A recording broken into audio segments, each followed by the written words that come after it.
Hello, everyone, and welcome to the latest episode of this podcast, The Independent Activist. I'm Fra Hughes in Belfast, and I'm delighted and honoured to be joined today by Tara Raynor O'Grady.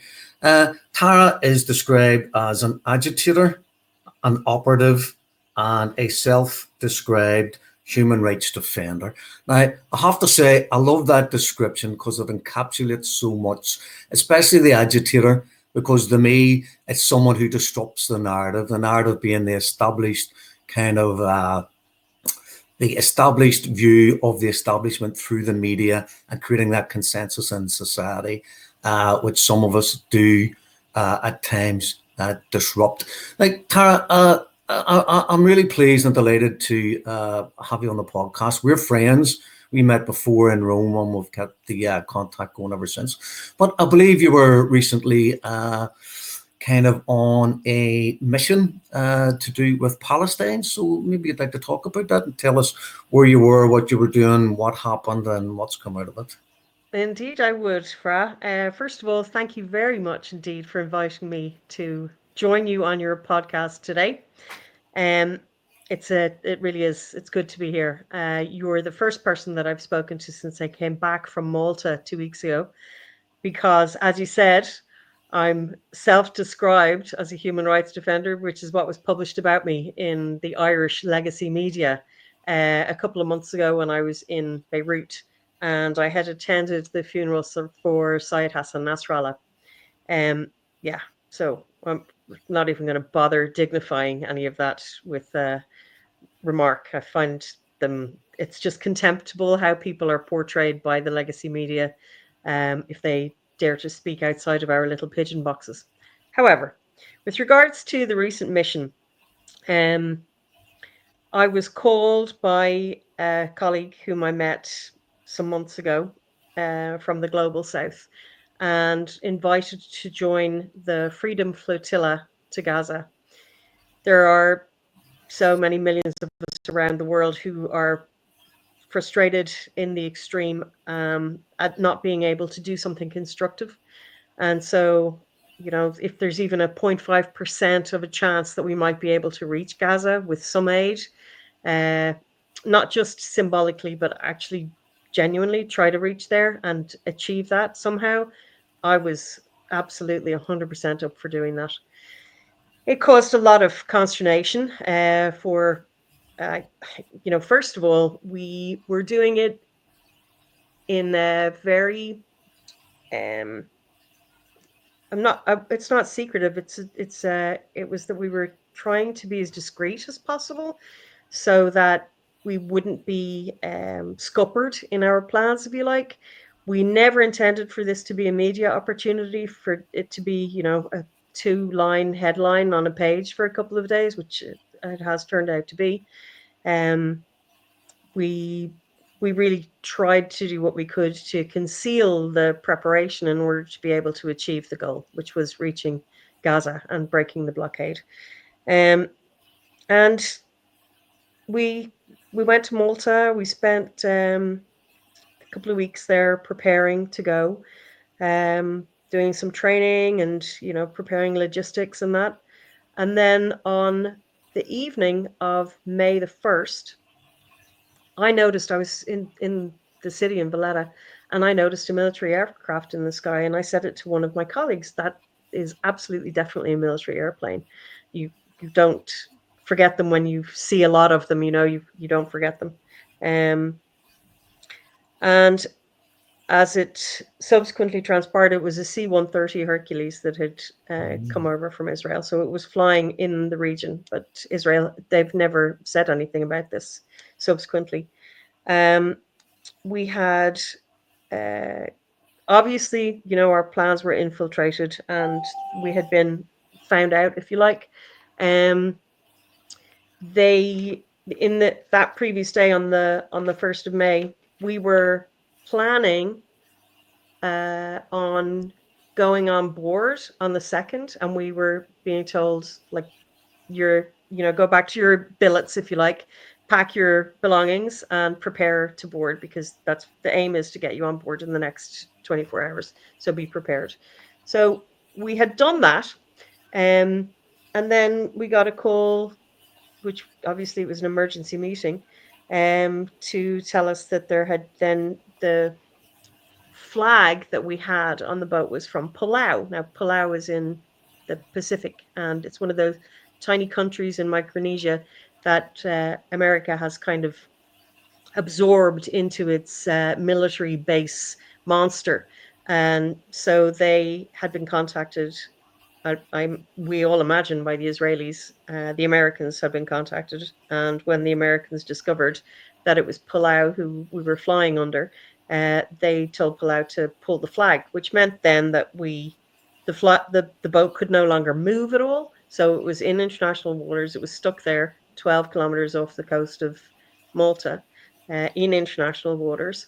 And by pulling the flag, it meant that the credentials for the boat were no longer valid. So the boat couldn't go anywhere unless we got a flag from another country. And it also meant that there was no insurance for the boat. So the boat was in absolute limbo. So we considered that, and we were considering looking for a flag from another country. So at this point, remember, the boat is static in the water. And we're on land waiting to see what's going to happen. We thought, okay, within the next 48 hours, we could possibly have a fix for this.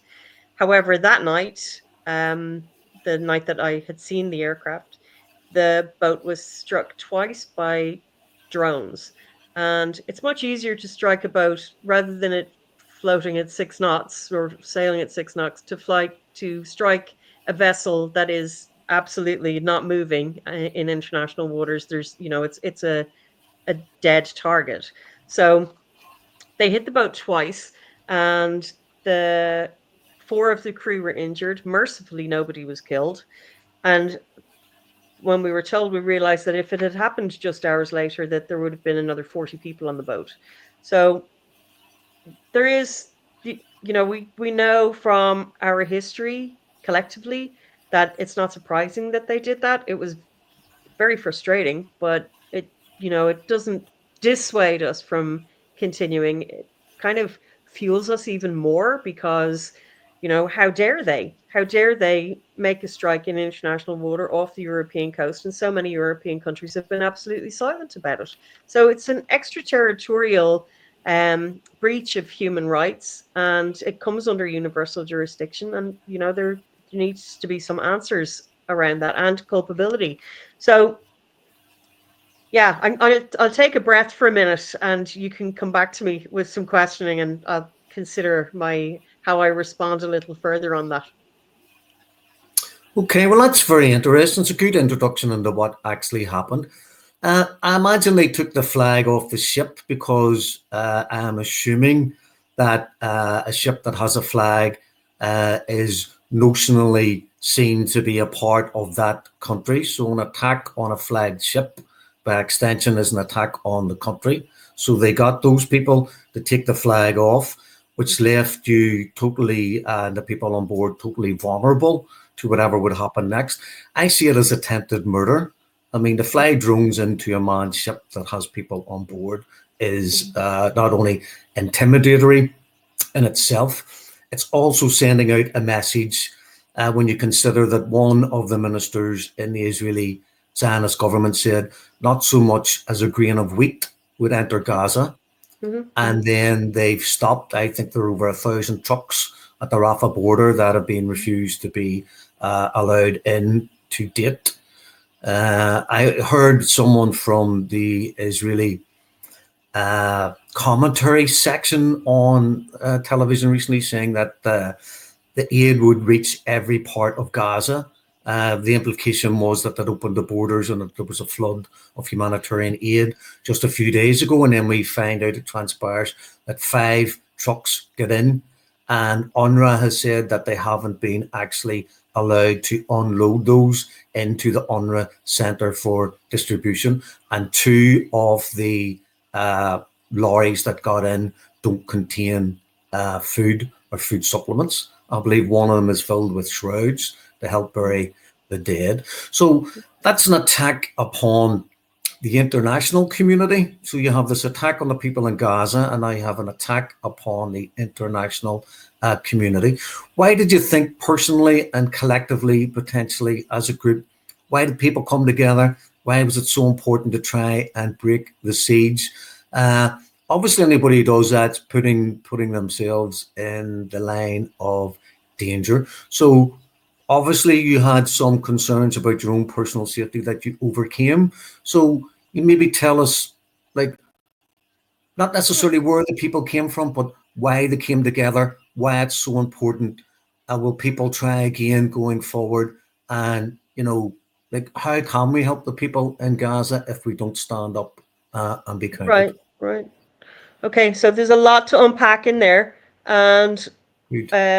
it's going to take me a few minutes to answer that broad question. Um, for my own part, and certainly for the part of the other participants, we knew that the mission was potentially dangerous, of course, because of what's happened in the past with the flotilla. In 15 years ago, almost to the day, there were 9 people killed on the Mavi Marmara, and then one died in following days. Over the years, the only time that it's been successful really was in 2008 when 5 boats got in, small vessels, and subsequent to that, 35 ships have been stopped for many different reasons. Usually diplomatic obfuscations. It can be something like micro issue where, like Greece, for example, prevented 10 ships from leaving the shores and then subsequently lobbied all of the neighboring countries along the Mediterranean to tell them not to let ships leave that are affiliated with the Freedom Flotilla mission.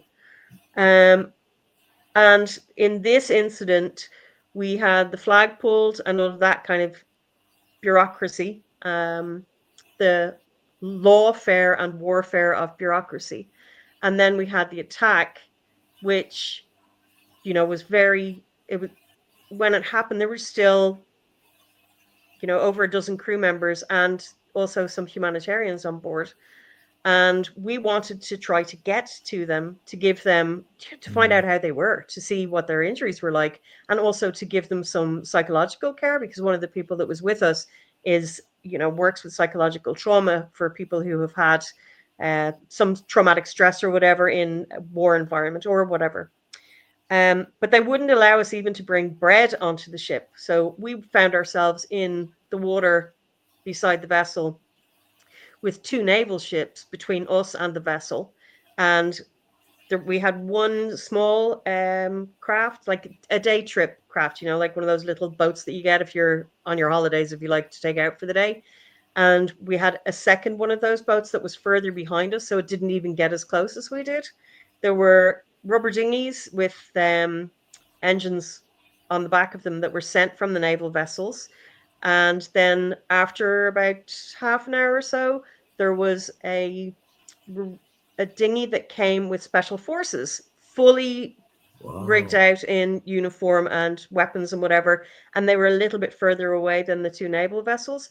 It was pretty, alarming to be surrounded in the water with, like, I'm not a great swimmer. I'm more afraid of sharks, to be fair, than I was about attacks from the Israelis. That's the kind of I am so keen on completing this mission that there was nothing going to deter me from it, except maybe the threat of shark attack. And we saw the shark attack recently off the coast of Tel Aviv, which was absolutely peculiar to come almost as a harbinger in the days before we left. But we were really determined to go ahead with this, despite the fact that the boat had been, so badly interfered with. There was a hole in the hull, and there was a direct strike on the emergency generator. So there's no way that the boat could go anywhere or can go anywhere until it's been repaired. After some negotiations, the Maltese said that they would pay for the repair of the boat, but that they wanted to do it in international waters and not bring the ship to shore. It's a ship that's still in distress, and under international law, it is entitled to find safe haven while it's repaired, but that's not forthcoming at all. And so it remains out there off the coast of Malta. Then there needed to be an independent survey of the damage to the ship. So the guy who we were very concerned that the individual that would come and do the survey may be someone who was planted by the Zionist regime to go and obfuscate or even to plant something on the boat. But it was and is a civilian, non-armed, completely defenseless ship with humanitarian aid on board. That's it. So much to our great relief, the credentials came through for the surveyor, and he was absolutely independent and has an impeccable record. And in his report, which he did on the 5th of May, on the 6th of May, it was given to the Maltese government. And only on the 19th of May did the Freedom Flotilla Coalition receive it. So many of us haven't even had an opportunity to go through that survey report yet. However, he did say that it was clear that the explosions came from a ballistic from outside the vessel, which was very important for us to hear because there had been some suggestion that we had blown up the vessel ourselves as a way to gain some media attention, which is absolute nonsense. The reason that we protected the information that we were going was because we didn't want it released into the media. We did not want there to be some, highlight about us being a story or being part of the story. The story is about Gaza and what's happening in Gaza and the genocide. And we did not want to distract from that. We really wanted to try to break the siege. So there are plans afoot to sail another vessel this month, and that we've made it public that we're planning to do that. And then the other question that you had said about the threat to life and that some people would accuse us that it was a suicide mission, or that what about the risks that we were taking? And this all seems kind of almost like martyrdom, willing martyrdom. That's absolute nonsense. Every single person that I met, and myself included, I have a lot of things that I want to do with my life, Ra. I'm a busy woman in many different areas of human rights and civil society work. And all of my other companions and comrades that were on the vessel also feel that too. There's so many things that they're already engaged with. And we all have families that we love and that we wanted to come back to and will come back to after the next attempt at this mission. And my children are of critical importance to me, but no more so than the children who are being killed every day in Gaza. And that is our shared humanity is with Gaza and with Palestine and with the people of Gaza who have already been displaced for so many years. And so it's not just Gaza that's hurting, it's the Palestinian diaspora all over the world who are aching, just as people in the Sudan are aching from the tortures, genocide that's happening in their region. This has got to stop. There has got to be an end to this absolute rampant chaotic madness that is costing so much life. And shame on them for making us hold up and question our own human dignity and integrity by forcing us to do this. They have interrupted our lives. They've interrupted all of our lives by doing this. Look, you only have to look at civil society actions all over the world at the moment to see young people being thrown out of universities, professors being thrown out of their jobs, the way that police are treating non-violent demonstrators throughout Europe, and the machinations that are going on behind the scenes to suppress the International Criminal Court's condemnation of Netanyahu and his role in this. So it is so multifaceted, and I feel that whatever we can do in whatever capacity we have, we urgently need to try. So the mobilization continues in many different ways. There's constant strategizing, and no, there's no way that we're going to be deterred from this. That's great to hear. I must say, I must commend you for your bravery and everyone who's on the boat. I know you're not likely to accept that, but it's heartfelt. Anyone who puts themselves in danger for other people has my total and absolute respect. It's interesting what you've said about the mobilization of young people. It really is the mobilization, not of a new generation, but of humanity. We seem to be falling into, everything appears to be polarized in the world. Politics is polarized. We're polarized between the right and the left, between the rise of the right in Europe and stuff. And there seems to be this polarization within society where one group of people will go marching, and then another group of people might feel that that's just not enough at this stage, with the genocide being visited upon the people in Gaza. And it brings me to the Fulton 18, the people connected to Palestine Action in England, who are actually in jail under the terrorism legislation.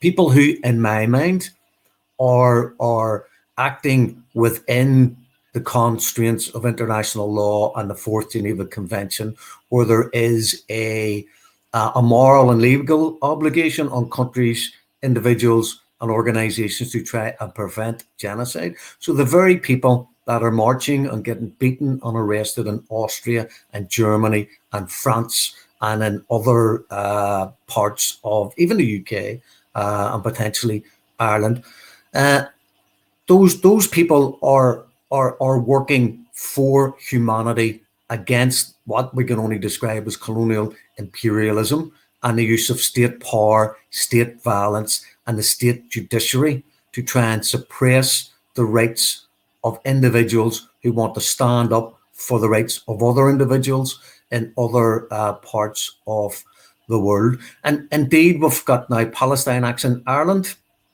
I've had the guys who went on to the runway and threw red paint, as a kind of indicator of the blood that's on the hands of the Americans because of these continuing flights through Shannon, taking arms and armaments to both Israel and, I assume, Ukraine. So we have the people who march. We have the people who are going one step further, trying to impede, the rearming of this genocidal state in West Asia. You've been on the boat. I know. I don't know all the things you've done. I know you mentioned Nasrallah. Maybe you could go into that a wee bit more in depth. But Western governmental hypocrisy, they've been exposed that they're facilitating the genocide. Even the Maltese government that's refusing the boat the opportunity to dock for repairs. I'm guessing there should be some form of an international investigation into the attack on the boat. Even if it's in international waters, there must be some legislation that covers it.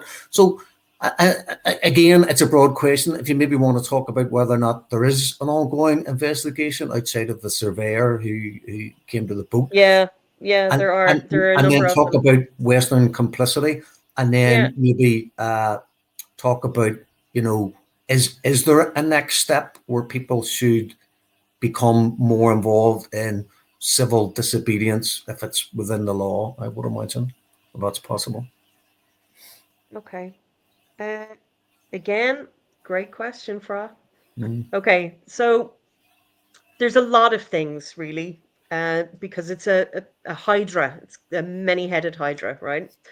In Ireland, in the north of Ireland, there are 3 weapons manufacturers that sell bombs and bullets to Israel. Now, I can't get my head around that. That, for the sake of jobs, or for the sake of contracts, that someone is consoling their own conscience by saying, we can do this. Let's get this over the line. When Francesca Albanese was here in Ireland, she was astonished to know that, considering that Ireland lauds itself, or rather the Irish government lauds itself as being, pro-Palestine, if you like. None of our governments represent us anywhere in the world. 100%. Consider that just the other day, there's been an announcement from France that they're going to open basically an Alcatraz in the Amazon, where they will put Islamic radicals, people who are wanted for terrorism, and people who are drug lords, to take them completely out of society, because just putting them in local prisons isn't enough. They're going to move them all the way to the Amazon. I wonder, did anybody ask the indigenous tribes of the Amazon if that's okay with them? I guarantee you they haven't. It's another Guantanamo Bay, isn't it? Absolutely. People will be Absolutely. tortured, extradition. Yeah. So I think that the initiative that was taken in Shannon the other day was fantastic, and I would love to see more of that kind of thing. Obviously, like the flotilla, you can't encourage people to do that because you're encouraging them to put their lives on the line or to get themselves into trouble with the police. And that doesn't go away. It takes years to get over having an entanglement with the legal infrastructure of the state. So it's a very big ask, but I know that people are impatiently frustrated about our government not doing enough. Um, and then with regards to other work, everywhere that I have worked in, I'm seeing exactly the same elements of evil from post colonialism, that they still have their placemen in power, from Bahrain and the Al Khalifa regime in Bahrain, who continue to take revenge on demonstrators who dare to have the temerity to stand up to them and ask for better quality of life, non-sectarian partition of uh, gerrymandering and partition of the um, housing departments favoring one sect or another sect. In Turkey, gentrification by Erdogan from people who were removed from the city centre and what may be considered slums, but then put out in basically the wilderness 50 kilometers outside Turkey and given no license to build and no means to build anything, just rendering people completely homeless with none of their community around them. And then gentrifying the area. I was at the Gezi Park and the Taksim Square protests, where I saw on either side of me people being water cannoned and shot with tear gas. Um, in when you go and see the destruction in Lebanon, in South Lebanon, what was directly after what was meant to be a ceasefire, they were still bombing. On the day of Nasrallah's funeral, there were 14 bombs in South Lebanon. And this colonial expansionism is happening in many other ways. And it's not only whether we like it or not, it's good enough for you. Good enough for you, just put up and shut up. And we don't. There are those of us who can see that no, it's all interlaced. All of the conspiracy theories, right? There's an element of truth to all of them, except maybe the lizard people. But there's so much out there that we can apply ourselves to pick apart. And they may come with their bombs and they may do the direct strikes. They may eliminate people from society either by assassinating them or disappearing them or whatever.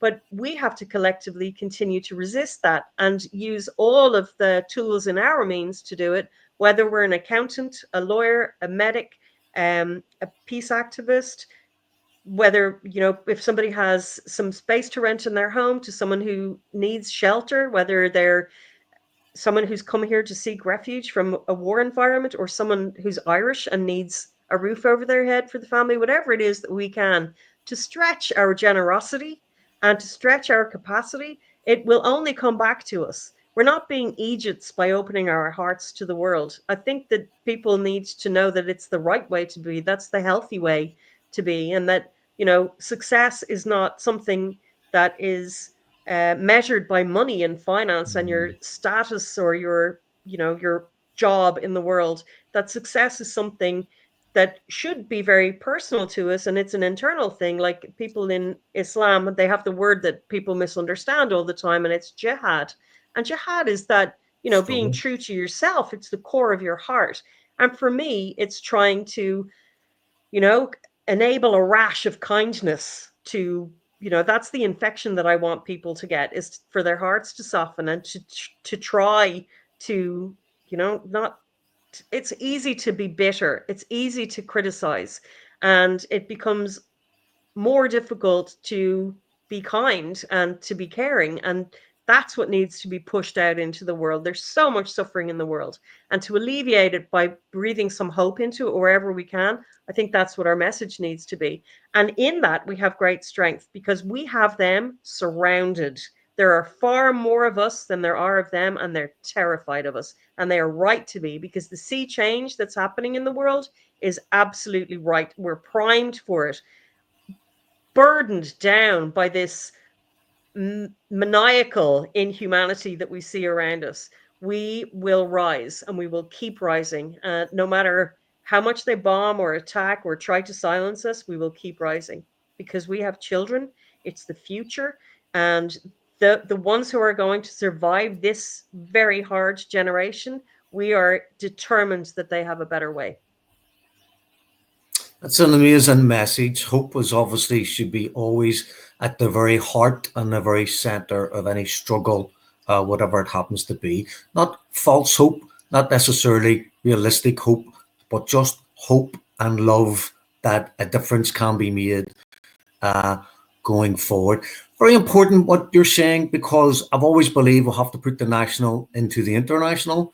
So we'll have to do stuff at home that is important. But again, we can't see things in isolation, because capitalism and imperialism don't see themselves in isolation. They see themselves as our global overmasters. What we're seeing in Africa with Ibrahim Traore, Burkina Faso, you mentioned Chad, I believe. Then there's Mali and there's Niger. And it's the start of a snowball, potentially, in Africa, where they're going to kick out the neo-colonials that are still in place. Some of these dictators in these countries are like in their 90s and they've been there for 40 or 50 years, put in place after national wars of liberation against French, Spanish, and British, the colonial jackboot that was placed on their neck.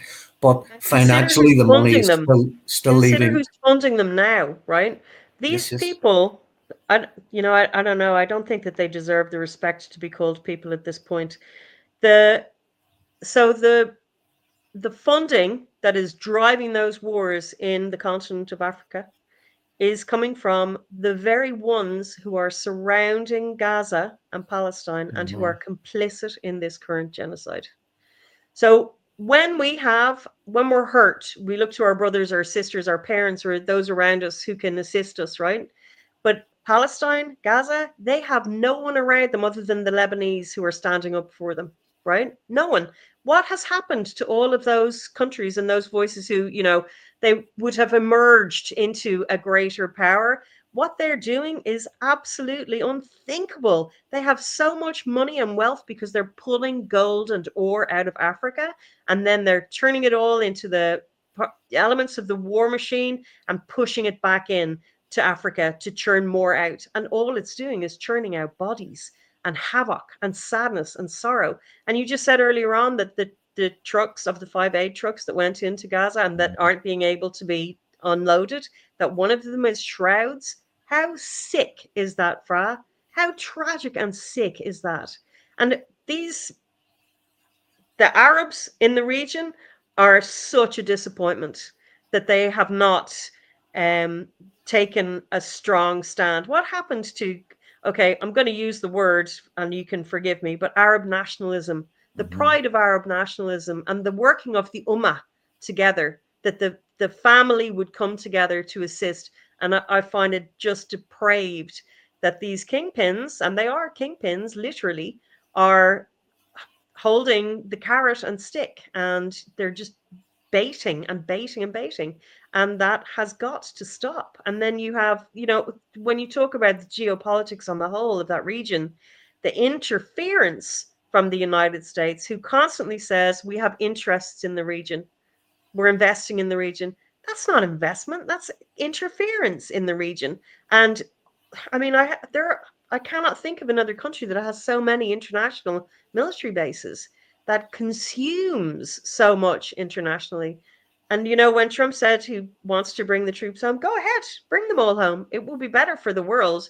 The people in Gaza and Palestine know how to sort out their problems, just like the people in Sudan, the people in Russia, the people in Ukraine or Iran or wherever that there are perceived problems.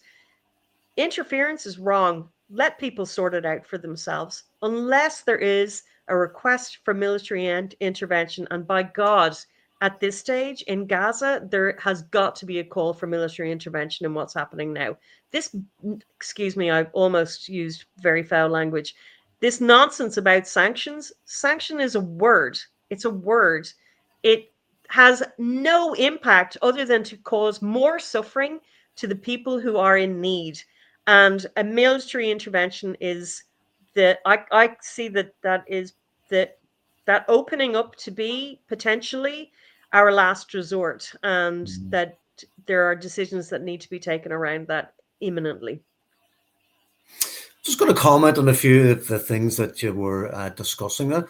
One of them is in Africa, a lot of the leaders have actually said that the terrorism and chaos that they find within their countries is backed and financed by Western governments like America, like the Zionists, who appear to have more and more influence within the region that they are creating. So the French potentially were helping create the terrorists in the Sahara and the Sahel, in order that they would then say, well, look, we'll come over and protect the mines, we'll protect the uranium, you go off as a government and fight the insurgents while we protect your national assets, which were then being shipped off to France in order, as they have done for centuries. The Mind blowing, global isn't it? the global north is built on the impoverishment of the global south. Now, when you mention like Trump, what did he get, like $1 trillion or something? Not a drop of water for Gaza, but $1 trillion for the military industrial complex of America. You mentioned the American bases. I believe there are over 800 scattered in 80 countries over the face of the globe. And apparently the military industrial complex, which will include ships, airplanes, war maneuvers, war Jobs, drills, is making a huge impact on global warming. It is the of course. single biggest contributor to global warming. And when you talk about West Asia and you talk about the UMA, we're back to this, where the people in charge represent the interests of other people in charge, and they don't represent the views or the interests of their people. So everyone in West Asia wants the genocide to stop in Gaza. And something that I never hear from a platform for people on marches and rallies, we will march until there's a ceasefire. It just entered my head yesterday. If there was a ceasefire tomorrow, I could nearly guarantee you that the people who hold those rallies would go, we did it. We did it. We got the ceasefire. People marching in London, it's very laudable, Dublin, Belfast, wherever. It has no material effect on the lives of the people in Gaza. I understand people are trying to push their governments. They're trying to push them politically closer to humanity, and saving the people in Gaza. But they should be calling for the total dismantling of the Zionist state. It was built on terror. It has survived through terror, and it's now expanding through terror. I wouldn't call for a ceasefire. I would call for an end to the Zionist state and an end to its, not only its barbaric actions, but the very fundamental structures within the state. Now, that's nearly 40 minutes we've been chatting. That's gone like that there. I could chat all Nice. day. I tell But you, I think that the biggest problem that we're facing in the yeah, world is that there are, as you mentioned, there are a few men who are holding the reins on all of this, and it vested is interest. and it's a web of very powerful individuals who have come together and have conceptualized and created an incredible criminal organization that manages to masquerade as It's states. democracy. That's No, our problem. no, That's our no, no. problem. You're 100% right. They extol the virtues of democracy, but what we actually do is give away. We're supposed to be using our power every 4 years to Mhm. change a government to be more reflective of public opinion. I mean, Labour was actually elected in Britain with less than 20% of the popular vote.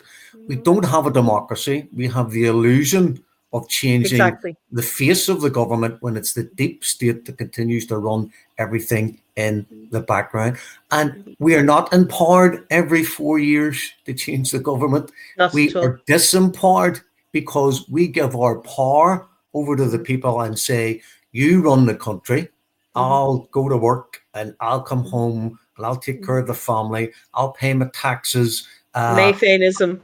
I won't, yeah, maintain And the the status government are quo administrators. 100%. They're reduced to administrators. Yes, yes, yes, yes, Because the yes. decisions that the government ought to be making have been made before it even reaches government Mm-hmm, mm-hmm, outside of each mm-hmm. state.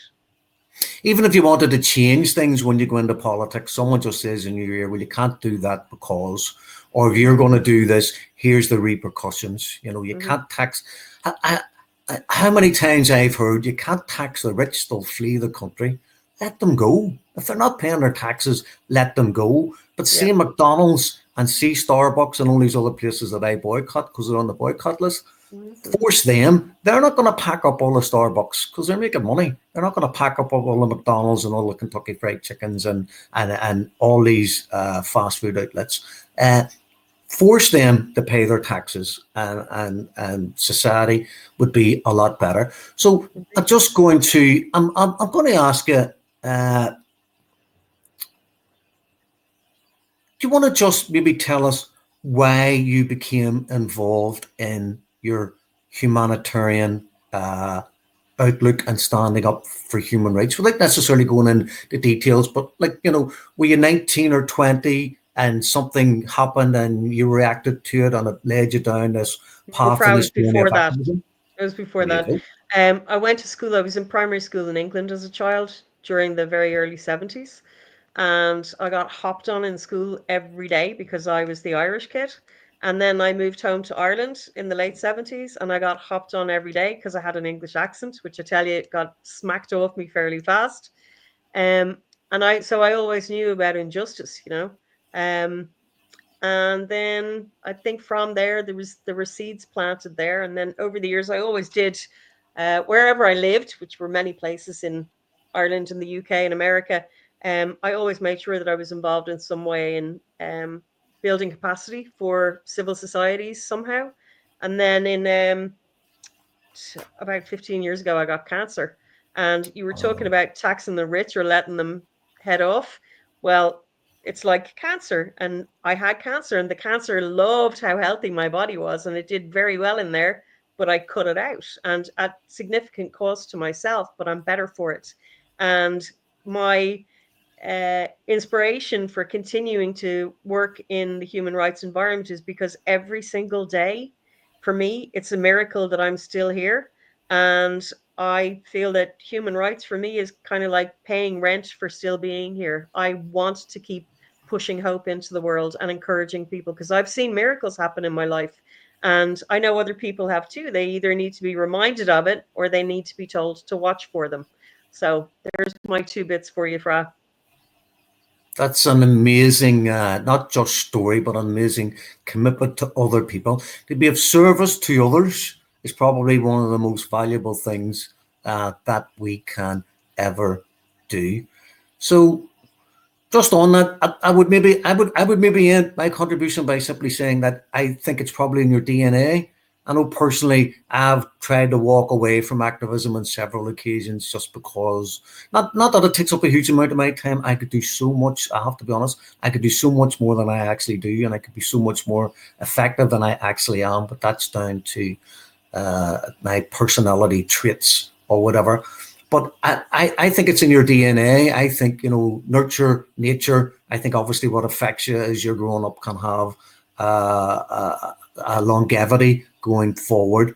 But I And I think, think too, Fra, I've got to say, intergenerational trauma mm, is it's something that people should look at because in our generation we were brought up with my grandfather who had and my great grandfather had fought in 1916 and then in the Civil War, the War of Independence.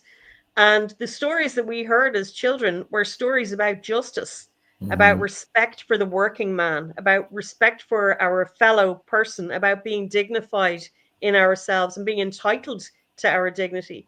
And I think that the storytelling and the legends that are in our background inform who we became in this generation. So, can you imagine the incredible people that are going to come out of Gaza in the next mm, generations who will have suffered so much in their young humanity? They are already more wise than the oldest people with long beards and teeth and wisdom that we have now. And those children that are going to be left without parents, without families, it's our responsibility to raise those children up and to help them to stay in their homogenized environment, to embrace their culture and heritage and to help it to thrive. And that's our job moving forward in the world. For all of those children all around the world who have been displaced and orphaned and abandoned because of what society has done to their families, it's our duty to build them up for the generation that will lead us tomorrow. Just struck me as you were speaking there that there have now been 5 wars and 1 genocide visited upon the people of Gaza from 2007. So any child born in 2007 who's still alive today will be 18, an 18-year-old that has lived through 5 wars and a potential genocide. You think of the trauma involved in that. I don't know how these people are actually psychologically going to get over what they're going through, but I know that through their religious beliefs and their sense of community and their cultural values, that they are all kind of struggling to help each other. So just in, I was going to say parenthesis, but I'm not even sure what that means. It just sprung into my mind. What would you like to say in closing for anyone who, but you've given a lot of hope. I have to say that, I've been very impressed by what you said today. I don't know. I think the legacy media get their hands on this and they'll tear it to shreds. I'll be eviscerated in the street. Well, I've only got a few viewers on the podcast, so I wouldn't go. I'd love to your message to go out to 1 million people. I really, really, really would, because it's very inspiring. Thanks, and that's the one thing about your trips and everything you've done. Whenever you do something, it opens a door for someone else to come through onto that path and inspires other people to maybe not emulate what you've done, but decide, solidarity without action is rhetoric. It's just talk.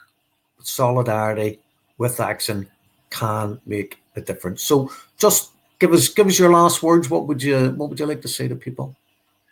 Let aid into Gaza. All the way. Tara, thank you very much. It's been an absolute honor and a pleasure. Thank you. Thanks for your generosity, Fra. Be well. See you sometime on the swings and roundabouts. See you on the road, love.